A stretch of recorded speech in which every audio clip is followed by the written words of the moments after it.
আছেন সবাই? আশা করি সবাই ভালো আছেন, সুস্থ আছেন। আমিও বেশ ভালো আছি। তো বন্ধুরা, আবার একটা নতুন ব্লগে আপনাদেরকে অনেক অনেক স্বাগত জানাই। আজকে হচ্ছে পুরো দিনটা আমি কিভাবে কাটাচ্ছি, কি করছি, সব কিছু এই ব্লগ মাধ্যমে আপনাদের সঙ্গে শেয়ার করব।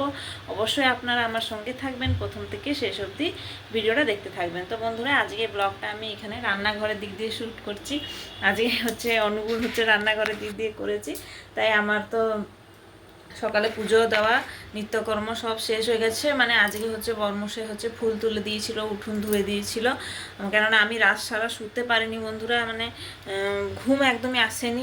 যেহেতু নীলাদ্রি বিজয় ছিল, আমি টিভিতে বসে বসে দেখছিলাম ঠাকুরকে, তাই 1:30-2 হয়ে গেল ঘুমাতে।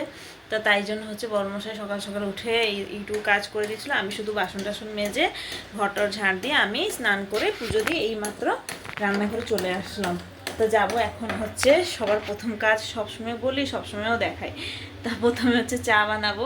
এই যে এখানে কালকের দুধ রাখা আছে, এটা রাত্রিবেলা এসেছিলো এই দুধটা। আর পরোটা হচ্ছে কালকের আছে, দাঁড়াও দেখিয়ে দিই কটা আছে, 2টো পরোটা আছে। তো এই পরোটা চা আমি খাবো এখন। আমি আগেও আপনাদেরকে বলেছি আমার বেবি হবে, আর বেবির জন্য আমি কিছুটা জিনিস এখন থেকে অর্ডার করে একটা একটা করে রেখে দিচ্ছি, যাতে পরে আমাদেরকে খুঁজতে না হয়, আবার যেতে না হয়। কেননা বাজারে গিয়ে কিনা এখন অসম্ভব ব্যাপার। তো বর্মশাই তো একা গিয়ে কিনতে পারবে না, আমাকেও সঙ্গে যেতে হবে। আর এই সময় আমি ঘন্টা ঘন্টা ধরে বাজারে ঘুরতে পারবো না। তো তাই জন্য অনলাইনে কিছু আমি শপিং করেছিলাম, যেটা আমি বলেছিলাম যে আপনাদেরকে দেখাবো, কিন্তু দেখাবো অবশ্যই একদিন। হচ্ছে ওই ব্লগটা আমি বানাবো, পুরো অল যা আমি অর্ডার দিয়েছি সব কিছু আপনাদেরকে দেখাবো। আরও 3-4টে পার্সেল আসা বাকি আছে, তো ফাইনালি এসে যাক, সব কিছু করবো। কিন্তু আজকে একটা বড় পার্সেল আসবে, যেটাকে আমি আপনাদের সামনে ওপেন করব আর আপনাদেরকে দেখাবো। তো আমার সঙ্গে থাকো, ভিডিওটা শেষ অবধি দেখতে থাকো। আজকে কী রান্না বান্না করবো সব কিছু আপনাদেরকে শেয়ার করবো। এখানে আমার মেয়ে ঘুমিয়ে আছে, এখনো উঠেনি। আজকে ওয়েদারটা দেখো বন্ধুরা, পুরো মানে সানি বলতে মানে রোদ আছে, এতটাও রোদ না, হালকা রোদ। কিন্তু কালকে যে মাথা ফাটা গরম যে হচ্ছিল, মানে রোদ বেরিয়েছিল, আমি তো পুরো কি আর বলবো। আর এখানটা পুরো পুকুর হয়ে গেছিলো বন্ধুরা, আমি যে প্রথম ভিডিওটা আপনাদেরকে দেখিয়েছিলাম, পুরো পুকুর হয়ে গেছিলো। তারপর জল শুকিয়ে গেছে তাড়াতাড়ি। আমি তো রুটি খেয়ে নিয়েছি। এখানে মেয়ের জন্য মুড়ি চিনি একটু জল দিয়ে ভিজিয়ে দিয়েছি। এটা খাওয়া খুব ভালো, পেট ঠান্ডা করে। আর মুড়িটা তো খাওয়া এমনিতে অনেক ভালো বন্ধুরা। আর আজকে হচ্ছে দুপুরের মেনুতে হচ্ছে একটা দারুণ একটা জিনিস আমার বাবা এখন দিয়ে গেছে। বর্মশাই নেই, বর্মশাই কাজেতে বেরিয়ে গেছে, ও আসতে দেরি হবে, 1টা-2টো হয়ে যাবে। ততক্ষণ কি বসে থাকবো বন্ধুরা বলো? তাই এসছিল সকালবেলা। তো বাবা হচ্ছে এটা হচ্ছে কিনে দিয়েছে শাক, সজনে শাক। এটা ভাজা করব, ডাল করব, ভাত করব। এই যে দেখো এগাটি শাক। আচ্ছা, কার কার সজনে শাক ভালো লাগে অবশ্যই কিন্তু কমেন্ট করে জানাবে, তো আমি দেখব কতজনের পছন্দ। আমার তো বেশ ভালো লাগে বন্ধুরা। তো ওকে মুড়িটা দিয়ে দেবো, নে কেন সব খাবে। ভাতটা আগে বসিয়ে দেবো, তারপর ডালটা বসাবো। আর শাকটা বাছতে একটু সময় লাগবে, তাই জন্য 1 আঁটি শাকই রেখেছি। বাবা 1 আঁটিই দিয়ে গেছে বড় দেখে, কেননা বাছতে এত সময় তো আমার প্রচণ্ড বিরক্ত লাগে। কিন্তু হয়ে যাবে, আমি যেই কাজে হাত দিই গাছটাকে শেষ করেই ছাড়ি। তো যাই, আগে ভাতটা বসিয়ে দিই। তো এইদিকে দেখো বন্ধুরা, শাকটা বাছছি আমি। এই যে 1 আঁটি শাক দেখো কত হয়েছে, আমাদের দুজনের যথেষ্ট। যে বাছা হয়ে গেছে, আর অল্প বাকি আছে। ডালও ওইদিকে সেদ্ধ হয়ে গেছে। তা আমাকে শাক বাছতে ভালো লাগে, কিন্তু বেশি শাক হলে প্রচণ্ড বিরক্ত লাগে বন্ধুরা। দেখো তাই জন্য 1 আঁটি শাক বাবা দিয়েছে, বলেছে তোর তো শরীর ভালো নেই, বাছতে পারবি না, আর নে বড় দেখে 1 আঁটি নিয়ে যা, হয়ে যাবে তোদের। সকালবেলায় আমাদের এখানে শাকবালি আসে বিক্রি করতে। দিয়ে দেখো বন্ধুরা, ডালটা হয়ে গেছে। আসলে মুগ ডাল ছিল না, তাই অল্প একটু মসুর ডাল আর একটু হরড় ডাল দিয়ে দিয়েছি। এই যে ডালটা সেদ্ধ হয়ে গেছে, এই যে জল আছে, তার মধ্যে শাকগুলো দিয়ে দেব। তো এটা শাকের সাথে আর বাকি ডালটা যে বাকি আছে সেদ্ধ হয়ে গেলে শাকটাও নরম হয়ে যাবে। এই যে বন্ধুরা, ডালে আমি আগে থেকেই নুন দিয়ে দিয়েছিলাম, আর একটু যদি দরকার হয় আবার একটু দিয়ে দিলাম। এটা শাকটা সেদ্ধ হয়ে যাবে। তারপরে দু কোলা রসুন আর হচ্ছে কাঁচা লঙ্কা থাকলে আরও ভালো কথা, আমার তো কাঁচা লঙ্কা শেষ হয়ে গেছে, তাই শুকনো লঙ্কা বড় দেখে একটা, আর ফোড়ন আর পেঁয়াজ কুচি, ব্যাস এটা দিয়ে ফোড়ন দিয়ে দিতে হবে, তাহলে আমাদের হয়ে যাবে সজনের শাক। আর এখানটা দেখো শাকটা পুরো কচি কচি পাতা ছিল, প্রচুর নরম, দেবার মাত্র পুরো নরম হয়ে গেছে। আর যেগুলো অনেক গ্রিন দেখা যায় বুড়ো বুড়ো পাতা, ওইগুলো কিন্তু একদমই সেদ্ধ হতে চায় না। আর ডাল এরকম মুগ ডাল না হলে হচ্ছে কুমড়ো ভাজলে কি হয় না বন্ধুরা, মানে শাকটা তিতকুটি মতন লাগে না, নাহলে এমনি খালিতে ভাজলে কিরকম তিতকুটি টাইপের লাগে, আমার তো একদম ভালো লাগে না। কারণ আমার মা হচ্ছে ওরকমই আমার ডাল দিয়ে ভাজতো, তা আমরা খাই। আর যখন হচ্ছে পেঁয়াজ দিয়ে খালি ডাল যখন দিত না, শুধু পেঁয়াজ গাদা দিয়ে ভাজতো, তবুও শাকটা একদম ভালো লাগতো না। তা আমার তো অভ্যাস হয়ে গেছে, তাই বিয়ের পরে থেকে আমি এরকমই বানাই। তো হচ্ছে শাকটা হয়ে যাবে, তারপরে ডালটা বসাবো। দেখো বন্ধুরা, শাকটাকে নামিয়ে দিয়েছি, আর এখানে হচ্ছে আলুও কুচি কুচি করে কেটেছি, আলুটা ভাজা করব। আসলে একটা ভাজা দিয়ে তো খাওয়া হবে না, যেহেতু আজ মঙ্গলবার নিরামিষ, তাই আলুটাকে ভাজা করব। আগে শাকটা করে নিই। আর এখানে দেখো 5 ফোড়ন, একটা শুকনো লঙ্কা, 2 থেকে 3 কোলা রসুন আর পেঁয়াজ একটা দিয়ে ভাজা ভাজা করছি। এটা একটু জাস্ট নরম হয়ে লাল লাল হয়ে গেলে শাকটাকে দিয়ে নামিয়ে দিব। আর এখানে দেখো ভাত হয়ে এসছে।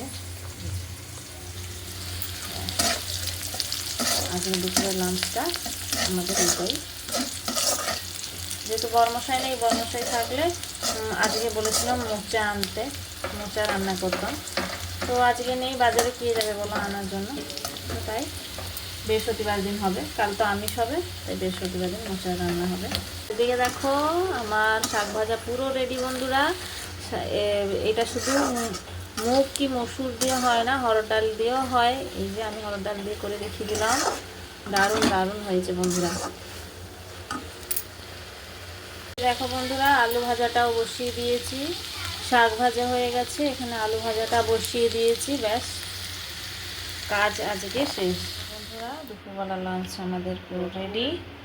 এই যে ভাত ভাজা আর হচ্ছে সজনের শাকের ভাজা, আম, ডাল।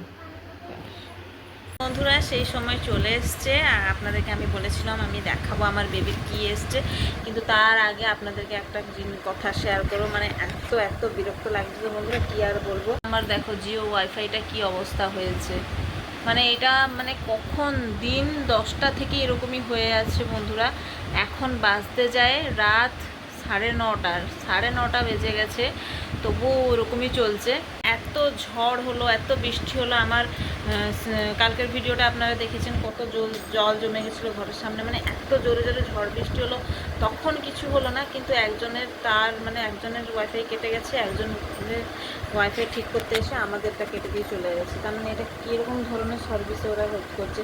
আর জিও সার্ভিস এত আমাদের এখানে এত বাজে বলার নেই। আমি কমপ্লেন করেছি, মানে ওরা টাইম দিয়েছিল 6টা থেকে 7টার মধ্যে আসার জন্য, একদমই আসলো না। সবার ফোন হচ্ছে সুইচ অফ করে দিয়েছে। তারপরে হচ্ছে আমাদের ঘরের পুরো কাছে হচ্ছে জিও অফিস, পুরো কাছে, এই হেঁটে হেঁটে গেলে 5 মিনিটও লাগবে না, এত কাছে। তবু এই বদমাস লোকগুলো একদমই আসলো না। তো কী করবো বন্ধুরা, তাই জন্য আমাকে আবার এক্সট্রা নেট আবার রিচার্জ করতে হয়েছে। কেননা এখন এমন একটা জিনিস হয়ে গেছে, হাতে মোবাইল আর মোবাইলে ইন্টারনেট না থাকলে মানে একদমই বন্ধুরা ভালো লাগে না। তো আমাদের তো সব কিছু ওয়াইফাইতেই চলে, টিভি চলে, ফোন চলে, সব কিছুই চলে। তো মেয়ে আবার আছে, মেয়ে যখন বড় হবে, উঁচু ক্লাসে যাবে, তখন ঘরে একটা কম্পিউটার দিয়ে আনবো।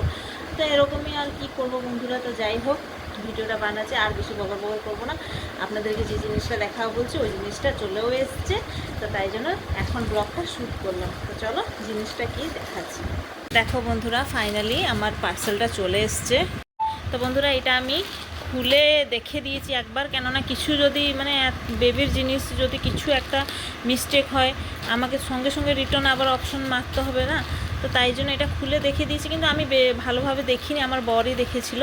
তা আমি বললাম যে আমি পরে দেখব, যখন আমি ভিডিও করব তখন দেখব। তো ফাইনালি আপনাদের সামনে আমি এটাকে ওপেন করব। দেখো মানে এত সুন্দর একটা জিনিস এসছে, তোমাদের সবার ভালো লাগবে, যেহেতু এটা একটা বাচ্চার জিনিস, তা কে না পছন্দ করবে বলো বন্ধুরা। এখানে দেখো আমি এখন ওপেন করছি। আমার কিছুর জন্য এসেছে, হচ্ছে কি এসেছে সেটা তোমাদেরকে দেখাবো। তোমাদেরকে মানে কি, তোমরাও তো আমার ফ্যামিলি না, এত সুন্দর সুন্দর তোমরা কমেন্ট করো আমার ভিডিও দেখে, তো আমাকে খুব ভালো লাগে, খুব ভালো লাগে। তা আমি বলবো যে তোমরা আমাকে আশীর্বাদ করো, যেন আগামী দিনে আমাকে আমি যখন সন্তানকে জন্ম দেবো আমাকে একটু মানে শক্তি দেয়, আর সেটাই আমি চাই। তো চলো এখানে দেখো, দেখাও নিচু করে দেখাও, এই যে দেখো এটা হচ্ছে আমার বেবির জন্য এসেছে।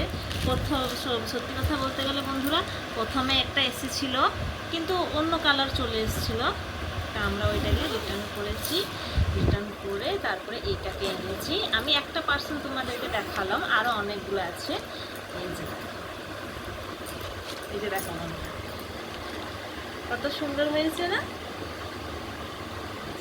আমার সোনা এর মধ্যে ঘুমাবে, যখন জন্ম হয়ে আসবে তখন এর মধ্যে ঘুমাবে, তোমাদের সবাই তোমরা দেখতে পাবে। আরও অনেক সুন্দর সুন্দর কুচকু জিনিস আছে, সেটা তোমাদেরকে দেখাবো। এখানে দেখাও, নিচে দেখাও, চেন সিস্টেম আছে। কেমন লাগছে বন্ধুরা অবশ্যই কিন্তু কমেন্ট করে বলবেন।